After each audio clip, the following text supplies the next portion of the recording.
Forum Écofemmes 2023 s'est soucié de la santé de la femme et a attiré l'attention des participants sur le danger que représente le cancer du sein pour la société et en particulier la gente féminine. Tout en énumérant les différents facteurs favorisant ce mal, un état des lieux a été réalisé pour permettre aux participants et à la population de savoir l'évolution du phénomène au Bénin et les précautions à prendre. Nous devons vraiment informer les filles dans les écoles, les jeunes filles, pour qu'elles puissent vraiment se faire dépister. Il y a des campagnes de sensibilisation. Quand une fille vient juste consulter pour un autre problème, je donne un petit exemple, elle vient consulter pour une infection, nous devons aussi leur parler du dépistage ou faire un dépistage systématique du cancer du sein. Et nous pensons aussi qu'il faut que les autorités à tous les niveaux travaillent pour que ce dépistage soit étendu sur l'étendue du territoire. Nous avons dit tout à l'heure que dans les zones reculées, les zones enclavées, il n'y a pas d'information. Les femmes ne sont pas au courant de ce qui se passe forcément en ville. Donc, on pense qu'il faut que les gens aillent vers eux, des volontaires communautaires et même des gens, des cliniques mobiles qui peuvent aller leur faire le dépistage et les inciter à venir vers nous. Donc, voilà un peu les recommandations qu'on peut avoir à l'esprit. Mais toutes les femmes ici doivent savoir que le dépistage est obligatoire à partir du moment où la femme est en âge de procréer. Elle doit pouvoir aller se faire dépister. Le cancer du sein, c'est le premier cancer féminin, suivi juste à côté du cancer du col de l'utérus.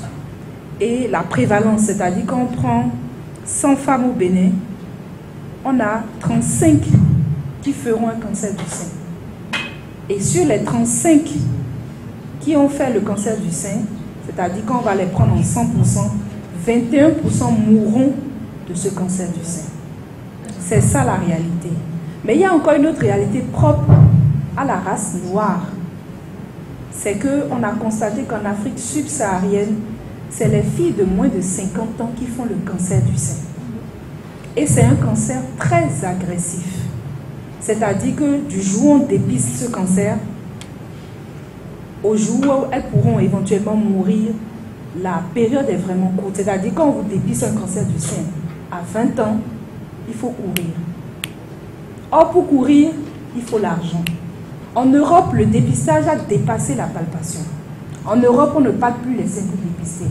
Pour dépister, parce que là-bas, chez les Blancs, c'est les femmes de plus de 50 ans qui font le cancer du sein. Mais chez nous, comme c'est la jeune fille qui a l'habitude de faire, la jeune femme, on va dire, dans la tranche d'âge de 25 à 45 ans, comme c'est elle qui fait le plus souvent le cancer du sein, en fonction du type de sein qu'elle a, on fera soit la mammographie ou l'échographie. La mammographie la moins chère à Cotonou coûte 18 000 et n'est pas couverte par une assurance, par l'ARCH. C'est l'ARCH qui est pour tout le monde. Vous voyez que le problème d'accessibilité se pose là. Quel système faut-il mettre en place pour permettre aux femmes d'avoir accès gratuitement à ces soins? Parce que ces soins devraient être gratuits, comme ça se passe dans beaucoup de pays. Quand on parle de santé féminine, on se demande pourquoi est-ce qu'on parle de santé féminine? Est-ce que la santé de la femme est différente de la santé de l'homme? Oui. Il y a des différences, tout simplement à cause des hormones sexuelles féminines. Une autre chose dont on ne parle pas souvent et qui n'est pas très confirmée par la science, c'est l'alimentation lactée.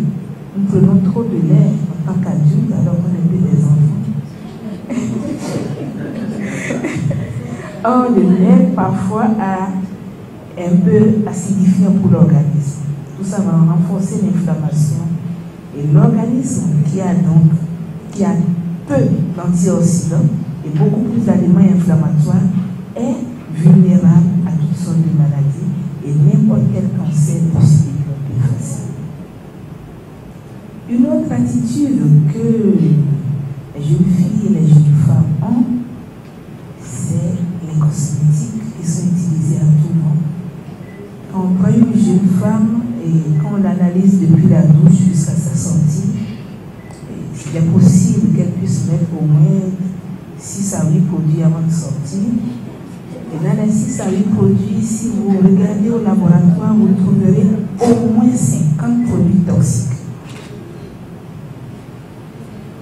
Parce que les conservateurs de ces produits, que utilisés pour ces produits, sont des produits qui vont perturber le système endocrinien. Et en perturbant le système endocrinien, il nous rend vulnérables à toutes sortes de maladies, dont le cancer. Vous me direz, mais tout ça a quoi à voir avec l'accès aux soins? Si vous n'avez pas accès à cette information, vous ne pourrez pas vous prémunir contre le cancer du sein, le cancer de l'utérus et autres cancers. Ces informations manquent souvent ou ne sont pas données à si grande échelle. La majorité des femmes ne savent pas que les produits que nous mettons sur notre corps et que nous mettons sur les corps de nos enfants dès le temps les prédisposent au cancer. Le lait corporel. Lorsque vous allez sur Internet, tapez et demandez la liste des conservateurs qui sont dangereux pour la santé, vous aurez une longue liste. Prenez cette liste, allez à un revendeur ou dans n'importe quel supermarché et prenez un lait corporel pour bébé. Regardez s'il y a un de ces produits dedans. Vous trouverez au moins 2. Prenez n'importe lequel de vos produits que vous utilisez. Vous trouverez ces produits-là à foison dans vos laits de corps, dans vos rouges à lèvres, dans vos huiles à lèvres, dans les crayons, il y en a partout. Et nous sommes en contact avec. Il y a longtemps, il n'y avait pas de cancer dans nos régions. Il y en avait très peu. Et maintenant, il y en a beaucoup. Pourquoi? Parce que nous avons changé d'attitude. Notre environnement et nos comportements ont changé. Et plus notre environnement change, plus notre attitude change en utilisant des produits toxiques, plus nous sommes à risque de ces maladies. Avec des explications, arguments et exemples plus que compréhensifs, chaque participant a pris au sérieux ce mal et a compris désormais l'importance de se faire dépister de façon rigoureuse afin de renier les cas graves que peuvent entraîner la négligence du cancer du sein. Comme le dit un dicton bien connu, c'est la santé avant tout.